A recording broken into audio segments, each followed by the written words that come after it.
Hello everyone, my name is Ubaid Shah और मैं स्वागत करता हूं आपका मेरे यूट्यूब चैनल HBIIT के अंदर।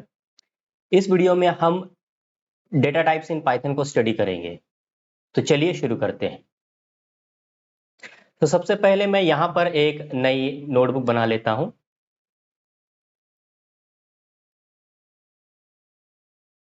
और इसको मैं रीनेम कर लेता हूं पाइथन डेटा टाइप्स। सो पाइथन के अंदर बेसिकली डेटा टाइप्स कौन कौन से हैं। पहले हम समझ लेते हैं कि डेटा टाइप्स को क्यों यूज किया जाता है। ओके, सो डेटा टाइप्स ये किसी भी प्रोग्रामिंग लैंग्वेज के बेसिक बिल्डिंग ब्लॉक्स होते हैं। ओके, सो पाइथन के अंदर कुछ ऐसे डेटा टाइप्स हैं जैसे कि मान लो न्यूमेरिकल डेटा टाइप्स, जिसमें है इंट यानी कि इंटीजर। उसके बाद में होता है यहाँ पर फ्लोट, और तीसरा जो डेटा टाइप होता है उसको हम बोलते हैं कॉम्प्लेक्स नंबर। ओके, नेक्स्ट जो डेटा टाइप है यहाँ पाइथन के अंदर वो है बूलियन डेटा टाइप।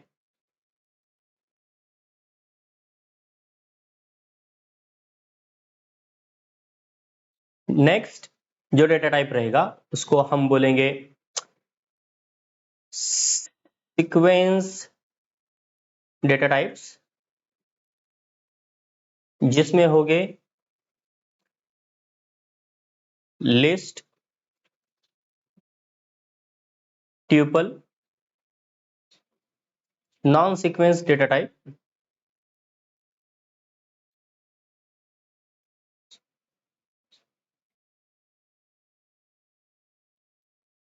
जिसमें होगा हमारा सेट।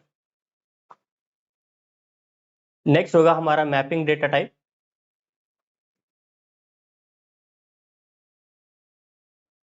जिसमें हम स्टडी करेंगे डिक्शनरी को। ओके, और लास्ट होगा हमारा स्ट्रिंग डेटा टाइप।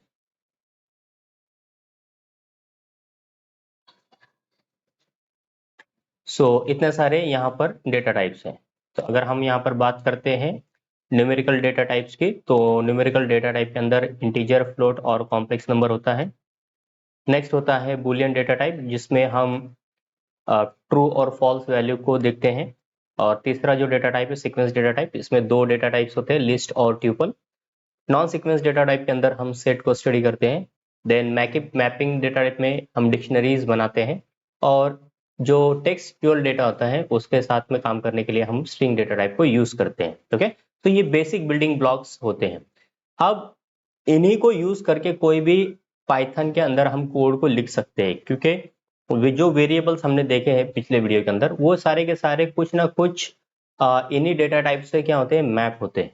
ओके, सो चलो देखते हैं हम इनको वन बाय वन डिटेल में। ओके, सो पहले हम देख लेते हैं यहाँ पर न्यूमेरिकल डेटा टाइप।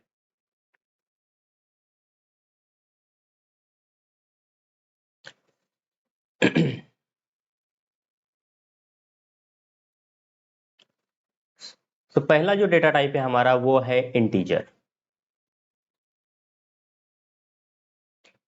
ओके, अब इंटीजर होते क्या है, तो इंटीजर ये होल नंबर्स होते हैं। ओके, जैसे कि 1 2 3 4 5, या फिर -1 -2 -3 -4 -5। ओके, फॉर एग्जाम्पल अगर हमारे पास कोई एक वेरिएबल है x, और उसके अंदर अगर हमने 5 को स्टोर किया, और अगर हम इसका टाइप चेक करते हैं, टाइप ऑफ 5, तो हमको ये एक इसका टाइप बताता है कि ये इंटीजर है। अगर आप देखोगे तो यहाँ पर हमने क्या, हमको मिल गया है कि जो 5 है वो क्या होगा, इंटीजर होगा। सिमिलरली अगर मैं टाइप ऑफ -5 चेक करता हूँ तो भी ये क्या होगा, इंटीजर होगा। तो जरूरी नहीं है कि सारे जो नंबर्स है वो पॉजिटिव नंबर्स ही हो, वो नेगेटिव नंबर भी हो सकते हैं। ओके, नेक्स्ट अगर हमको इसको प्रिंट कराना है कि प्रिंट ऑफ टाइप 5 क्या है, तो ये हमको इस तरह से बताता है कि ये क्लास इंट है, यानी जो 5 होगा इसका जो क्लास होगा ये इंटीजर होगा, इंट यानी इंटीजर होता है। ओके, नेक्स्ट, अगर हमारे पास कोई जीरो नंबर है, मान लो कि मैंने यहाँ पर y में जीरो को स्टोर किया और उसका अगर मैं टाइप चेक करता हूँ, टाइप ऑफ जीरो क्या है, तो ये भी क्या होगा, इंटीजर होगा। तो हम बोल सकते हैं कि जितने भी नेगेटिव नंबर्स और पॉजिटिव नंबर्स और जीरो जो कंप्लीट नंबर्स है जिसके अंदर कोई भी डेसिमल पॉइंट नहीं है, वो सारे के सारे क्या हो गए, इंटीजर्स हो गए। जो सेकेंड डेटा टाइप होता है वो होता है फ्लोट। ओके, फ्लोट के अंदर हम डेसिमल पॉइंट के बाद के अंदर कुछ वैल्यूज देते हैं। ओके, तो जैसे कि अगर मेरे पास x इज इक्वल टू मान लो 1.36 है और मैं इसका अगर टाइप चेक करूं तो टाइप ऑफ x होगा यहाँ पर फ्लोट। और अगर मैं इसको प्रिंट कराता हूं इस तरह से कि टाइप ऑफ x क्या चीज है, तो ये मुझे बताता है कि ये इसका क्लास फ्लोट है।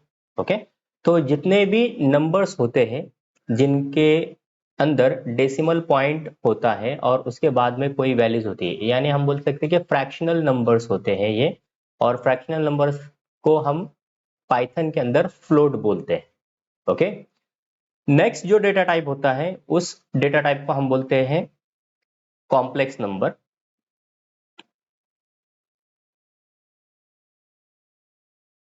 तो कॉम्प्लेक्स नंबर में होता क्या है, यहाँ पर दो पार्ट्स होते हैं, एक पार्ट होता है रियल पार्ट और दूसरा पार्ट होता है इमेजिनरी पार्ट। ओके, तो हमको पता है कि जो कॉम्प्लेक्स नंबर है, तो हमको पता है कि हम किसी भी कॉम्प्लेक्स नंबर को इस तरह से रिप्रेजेंट करते हैं, z is equal to a plus B I. Okay, तो अगर यहाँ पर i ये कीवर्ड यूज किया हुआ है या फिर वो अल्फाबेट यूज किया हुआ है, तो उसकी वजह से प्लस के बाद वाला जो नंबर होता है वो नंबर बन जाता है उसका इमेजिनरी नंबर। ओके, सो यहाँ पर हम बोल सकते हैं कि b is imaginary number, right. और जो a होता है वो होता है रियल नंबर। ओके, अब पाइथन के अंदर जो कॉम्प्लेक्स नंबर होता है उसको हम इस तरह से लिखते हैं, z is equal to a plus B J. Okay, तो बस i की बजाय हम क्या करते हैं, यहाँ पर j यूज करते हैं। i इसलिए यूज नहीं करते क्योंकि जब हम फॉर लूप चलाते हैं तो वहां पर मोस्ट ऑफ द टाइम हम as a iterator i use करते हैं। ओके, तो इसके लिए वहां पर कोई कंफ्लिक्ट ना हो उसके लिए j को यूज किया जाता है। ओके, तो हम देखते हैं कि इनको कैसे बनाया जाता है, तो मैं पहले इसको कमेंट कर देता हूं। तो मान लीजिए मेरे पास एक नंबर है z is equal to 12 plus 13j। Okay, और अगर मैं यहां पर प्रिंट करता हूं कि z का टाइप क्या है, तो ये हमको पता चल जाएगा कि इसका जो क्लास है वो क्या रहेगा, कॉम्प्लेक्स होगा। और अगर मैं सिंपली सिर्फ टाइप ऑफ z चेक करता हूं तो ये एक कॉम्प्लेक्स नंबर होगा। ओके, तो इस तरह से अगर हमारे पास कोई एक नंबर है जिसके अंदर j ये अल्फाबेट को यूज किया हुआ है, तो हम बोल सकते हैं कि ये एक कॉम्प्लेक्स नंबर है। अब कॉम्प्लेक्स नंबर के अंदर होता ऐसे है कि मान लो कि आपके पास कोई एक z नंबर है और उसमें सिर्फ और सिर्फ एक ही नंबर पास करते हैं, मान लीजिए आपने 45 पास किया, सॉरी यहाँ पर p रहेगा।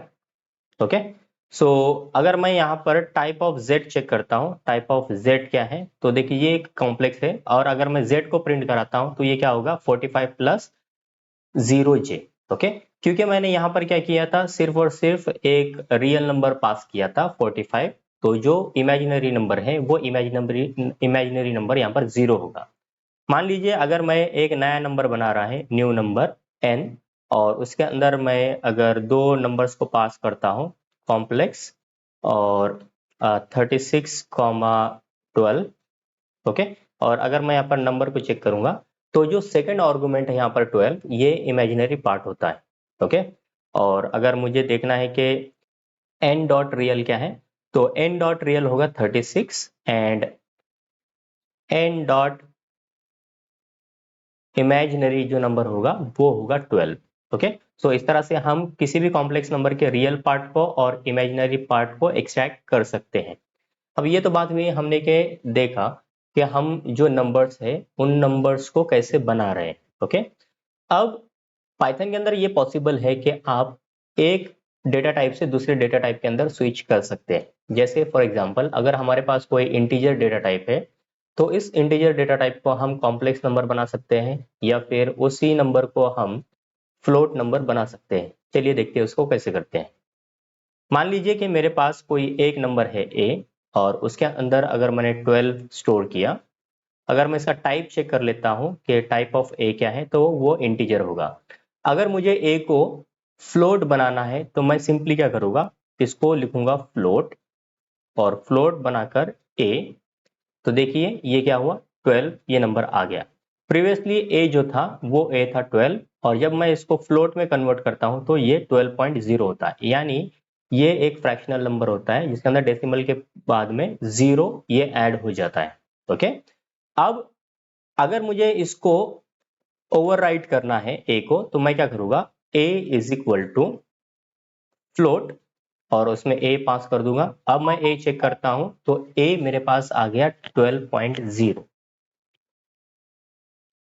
ओके, तो इसी तरह से अगर कोई फ्लोट नंबर है तो उस फ्लोट नंबर को हम इंटीजर के अंदर कन्वर्ट कर सकते हैं, लेकिन उस केस में होता ऐसे है कि जो डेसिमल के बाद वाला जो पॉइंट होता है वो वहां से हट जाता है। फॉर एग्जाम्पल अगर मान लीजिए कि मेरे पास कोई एक नंबर है बी नंबर और उस बी नंबर के अंदर मैंने 12.6 को स्टोर किया हुआ है।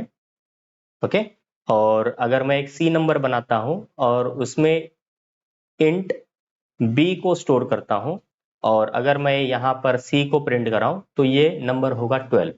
देखिए यहां पर जो डेसिमल के बाद में 0.6 है। ओके, और यहां पर अगर हम सी देखते हैं तो ये जो डेसिमल के पहले वाला जो नंबर है वही नंबर हमको उसने यहां पर स्टोर करके दिया। तो जब भी ये डेसिमल पॉइंट्स को हटाता है तो यहां पर ये राउंड ऑफ नहीं करता, ये डायरेक्टली डेसिमल पॉइंट के बाद की जो वैल्यूज है उसी को हटा देता है। राउंड ऑफ रूल के हिसाब से ये 12.6 को हम 13 कर सकते हैं क्योंकि हम क्या करते हैं उसका अपर बाउंड लेते हैं, राइट।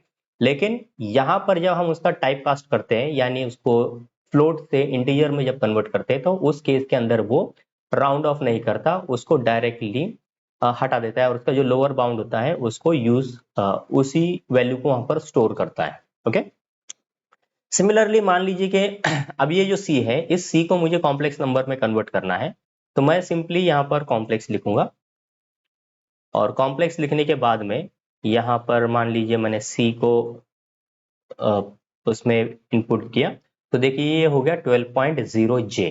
ओके, तो इस तरह से किसी भी नंबर को हम एक डेटा टाइप से दूसरे डेटा टाइप के अंदर कन्वर्ट कर सकते हैं। जैसे कि इंटीजर से हम फ्लोट में कन्वर्ट कर सकते हैं, फ्लोट से हम इंटीजर में कर सकते हैं, कॉम्प्लेक्स नंबर से इंटीजर में कर सकते हैं और इंटीजर से हम कॉम्प्लेक्स नंबर के अंदर भी इसको कन्वर्ट कर सकते हैं। जब हमारे पास कोई एक कॉम्प्लेक्स नंबर होता है, मान लीजिए कि मेरे पास एक कॉम्प्लेक्स नंबर है सी।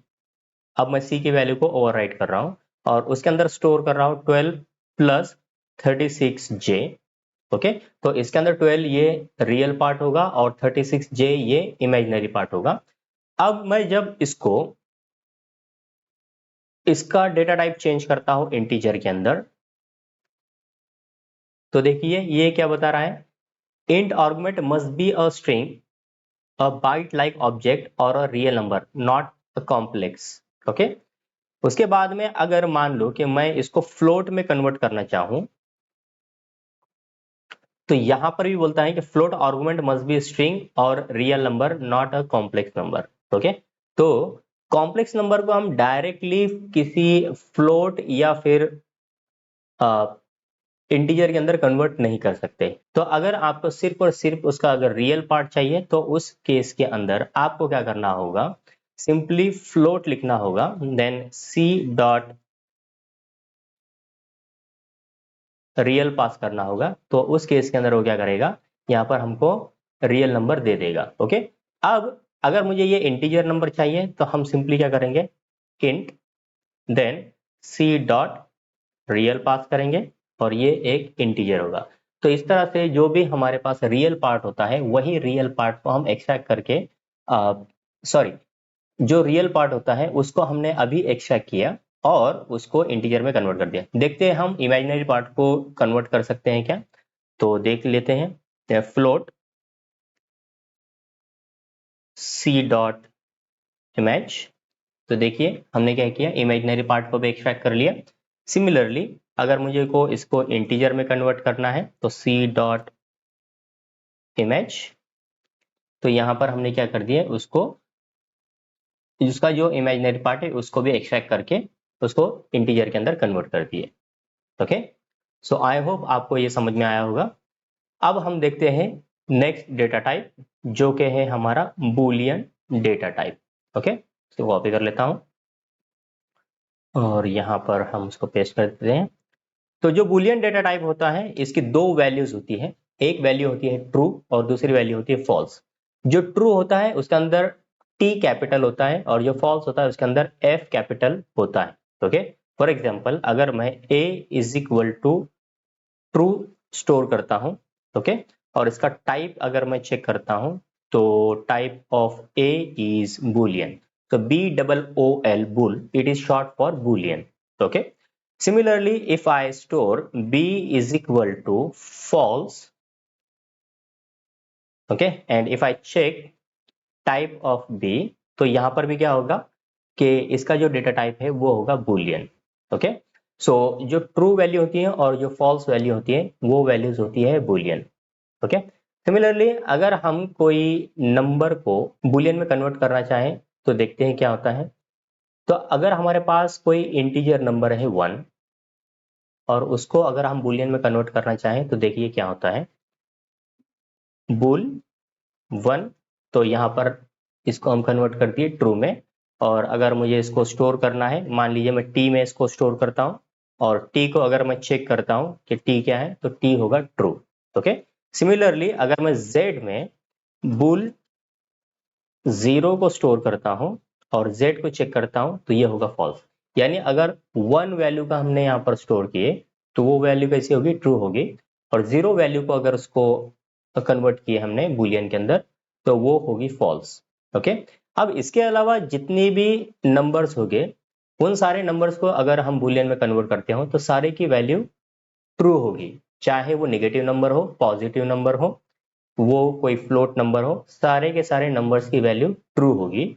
सिर्फ 0 एक ऐसा नंबर है या ऐसा इंटीजर है जिसको अगर हम बुलियन में कन्वर्ट करते हैं तो उस केस में वो फॉल्स बनता है। चलिए देखते हैं। मान लीजिए मैं अगर बुल -12 को स्टोर करता हूं तो ये ट्रू होगा, बुल 12.6 को स्टोर करता हूं तो ये ट्रू होगा, बुल 12 प्लस 36 जे को यहाँ पर स्टोर करता हूं तो ये भी क्या होगा, ट्रू होगा। ओके, सिमिलरली अगर मैं बुल -96.25 को यहाँ पर स्टोर करता हूं या उसका डेटा टाइप को कन्वर्ट करता हूं तो ये भी वैल्यू क्या होगी, ट्रू होगी। तो सिर्फ और सिर्फ जो 0 वैल्यू है वही फॉल्स होगी, अदरवाइज सारे के सारे नंबर्स यहाँ पर ट्रू बन जाएंगे।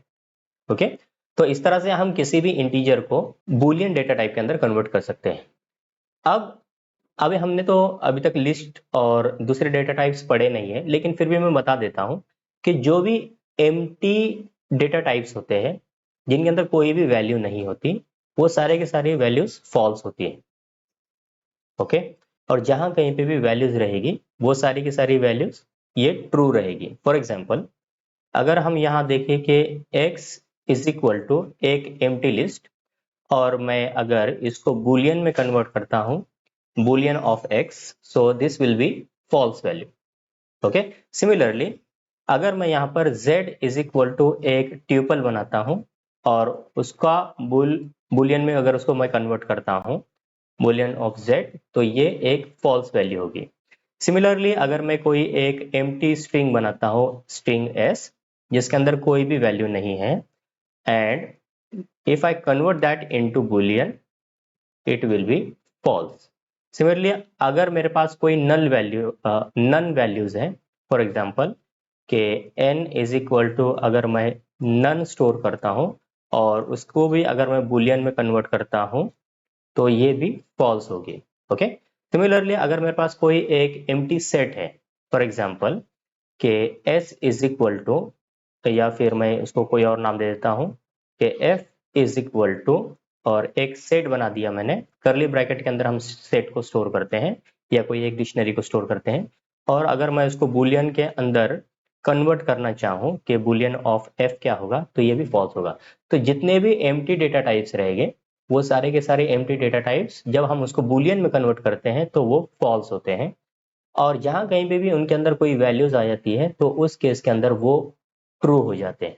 ओके, सिमिलरली यहाँ पर अगर हमने उसके अंदर नन स्टोर किया तो नन भी जो वैल्यू होती है वो फॉल्स वैल्यू होती है। ओके, तो ये बात थी हमारी बुलियन डेटा टाइप्स के बारे में।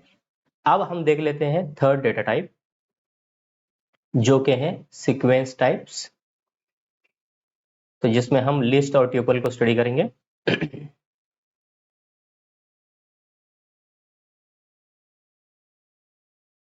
ओके, तो देखिए इसके बाद वाले जितने भी डेटा टाइप्स हैं, इन सब डेटा टाइप्स को हम आने वाले फ्यूचर वीडियोस के अंदर डिटेल में कवर करने वाले हैं। ओके, सो यहाँ पर हम सिर्फ इनका इंट्रोडक्शन देखेंगे और इसको हम डिटेल में डेटा स्ट्रक्चर्स के अंदर कंप्लीट करेंगे। ओके, तो हम पहले देख लेते हैं कि सीक्वेंस डेटा टाइप होते क्या है। तो पहला जो डेटा टाइप है वो लिस्ट होता है। लिस्ट होती क्या है? सो लिस्ट ये होता है ordered collection of elements. Okay, और इसको हम स्क्वायर ब्रैकेट के अंदर लिखते हैं। फॉर एग्जांपल, अगर मैं कोई एक लिस्ट बना रहा हूँ L और एक मैं स्क्वायर ब्रैकेट देता हूं, तो ये स्क्वायर ब्रैकेट अब ये क्या होगी? एम्प्टी लिस्ट होगी। चलिए देखते हैं कि अगर मैं इसका टाइप चेक करूं तो ये टाइप ऑफ L क्या होगा? यहाँ पर ये लिस्ट होगा। अगर मुझे इसके अंदर कोई एलिमेंट्स को ऐड करना है तो मैं कैसे ऐड कर सकता हूं? तो मान लीजिए कि मेरे पास एक 25 नंबर है, 36 नंबर है और 96 नंबर है। ओके, तो देखिए यहाँ पर है क्या कि ये जो लिस्ट बनाई है हमने, ये सेट ऑफ एलिमेंट्स है। ओके, यानी ऑर्डर्ड एलिमेंट्स है, सेट ऑफ ऑर्डर्ड एलिमेंट्स है। ऑर्डर्ड एलिमेंट का मतलब ये नहीं होता है कि यहाँ पर ये असेंडिंग ऑर्डर या फिर डिसेंडिंग ऑर्डर के अंदर रहेंगे। यहाँ पर इसका मतलब ये होता है कि हर एक एलिमेंट को एक इंडेक्स असाइन की हुई है। जैसे कि 25 ये 0 के ऊपर है, 36 ये 1 नंबर के ऊपर है और 96 ये 2 नंबर के ऊपर है। देखिए कैसे होता है ये। मान लीजिए क्या, अगर मैं यहाँ पर एल स्क्वायर ब्रैकेट 0 इस तरह से लिखता हूं तो मुझे आंसर मिलेगा 25। इसका क्या मतलब हुआ कि ये जो 25 है ये 0 नंबर के ऊपर असाइन किया हुआ है। सिमिलरली अगर मैं L 1 करता हूं तो मुझे 36 ये नंबर मिलेगा। इसका क्या मतलब हुआ कि ये जो 36 है इसको 1 इंडेक्स के ऊपर असाइन किया हुआ है। ओके, तो इसीलिए इसको बोला जाता है ordered collection of the elements.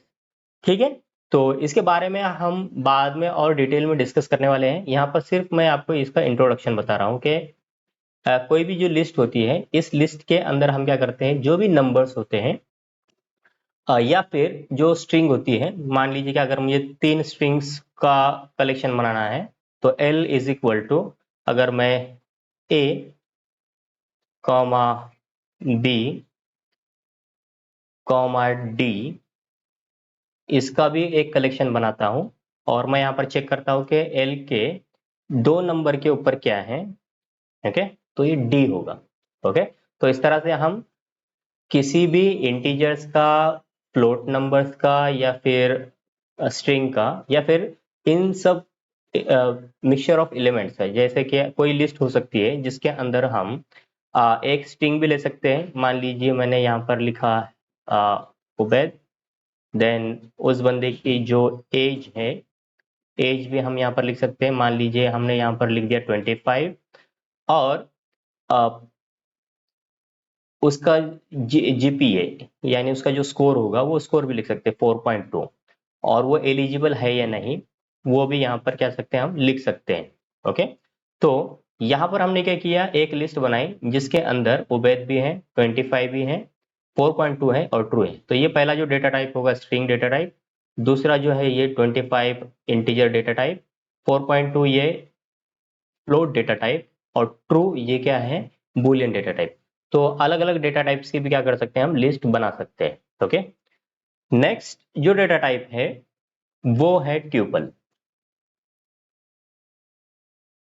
अब जिस तरह से हम लिस्ट को स्क्वायर ब्रैकेट के अंदर लिखते हैं, वैसे ट्यूपल को हम राउंड ब्रैकेट्स में लिखते हैं। फॉर एग्जाम्पल, अगर मैं कोई एक राउंड ब्रैकेट बनाता हूं, L is equal to round bracket, और इसका अगर मैं टाइप चेक करता हूं कि टाइप ऑफ L क्या है, तो देखिए ये क्या बताएगा मुझे, ये एक ट्यूपल है। ओके, अब जो ट्यूपल होता है ये भी ऑर्डर्ड कलेक्शन ऑफ एलिमेंट्स होता है। ओके, बस डिफरेंस दोनों के बीच में ये है कि जो लिस्ट है वो म्यूटेबल होती है और जो ट्यूपल होता है ये इम्यूटेबल होता है। तो ये म्यूटेबल क्या है, इम्यूटेबल क्या है, हम आने वाली वीडियो के अंदर डिस्कस करेंगे। सो मान लीजिए कि अगर मैं यहाँ पर L is equal to 25.6 comma 45.8 इस तरह से बनाता हूँ, और अगर इसका मैं टाइप चेक करता हूँ तो टाइप ऑफ L ये ट्यूपल होगा, और L के 0 नंबर के ऊपर अगर हम देखेंगे तो ये 25 है, और L के 1 नंबर इंडेक्स के ऊपर अगर हम चेक करते हैं तो ये 45.8 होगा। ओके, तो इस तरह से हम एक ट्यूपल को राउंड ब्रैकेट के अंदर लिखते हैं। ओके, सो ये दो सीक्वेंस डेटा टाइप हो गए। नेक्स्ट, नॉन सीक्वेंस जो डेटा टाइप है उसके अंदर हम देखेंगे कि नॉन सीक्वेंस में वो होता है सेट।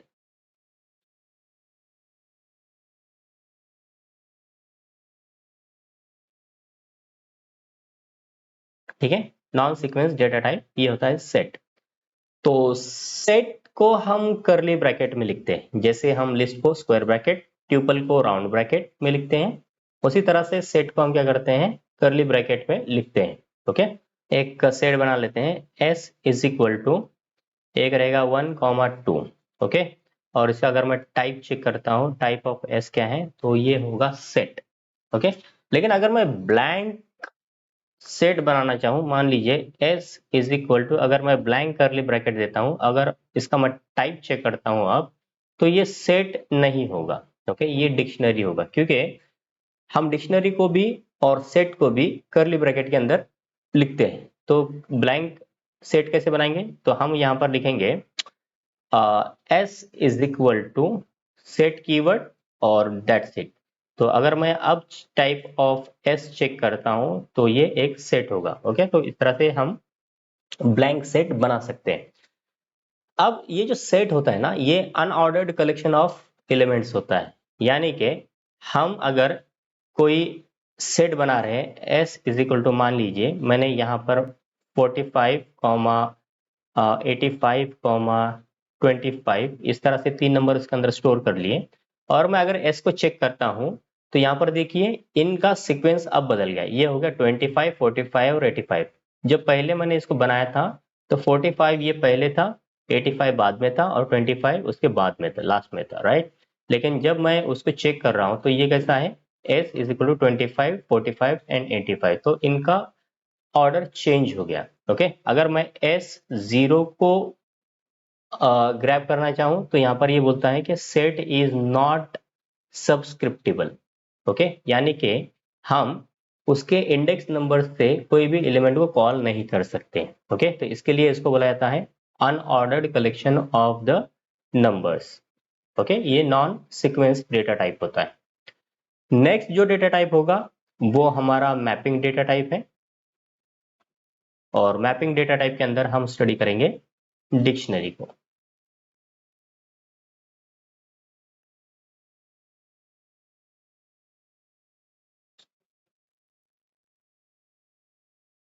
ओके, अब डिक्शनरी और सेट ये दोनों को भी हम करली ब्रैकेट में ही लिखते हैं। फॉर एग्जाम्पल, कि अगर मेरे पास एक डी नाम की डिक्शनरी बना रहा हूं और करली ब्रैकेट देता हूं, और इसका टाइप अगर मैं चेक करता हूं तो type of D is dictionary. Okay, तो डिक्ट यानी डिक्शनरी होता है। डिक्शनरी ये की वैल्यू पेयर होती है, इसके अंदर की होती है और उसको कुछ वैल्यू असाइन की जाती है।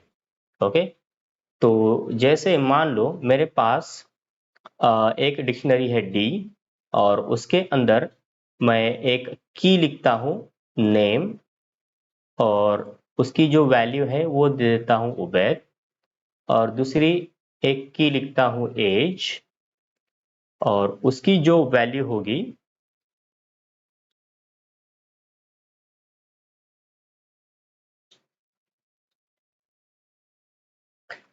25, ओके।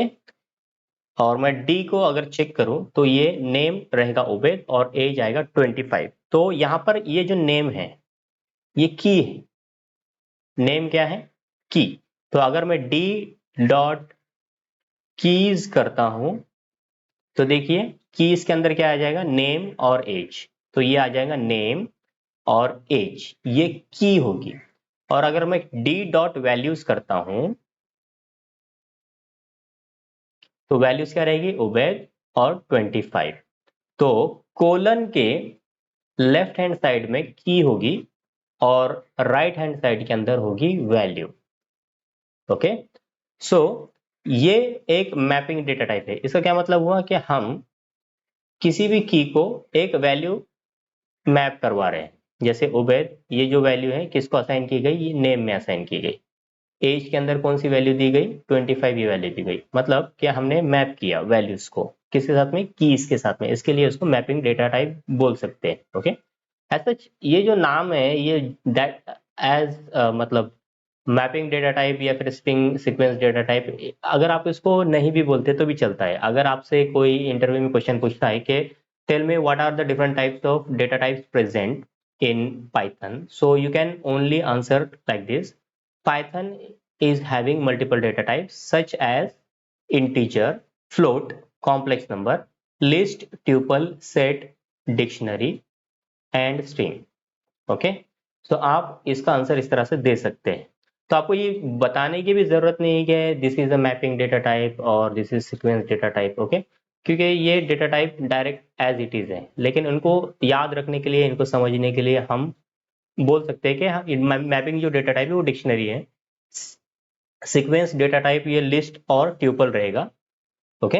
एंड न्यूमेरिक जो डेटा टाइप है उसके अंदर इंटीजर, फ्लोट और कॉम्प्लेक्स नंबर होगा। इस तरह से हम यहाँ पर सिर्फ उसको बता सकते हैं, लेकिन अगर आप उसको बोलते नहीं है तो इसमें ये आपका रॉन्ग आंसर नहीं होगा, ओके।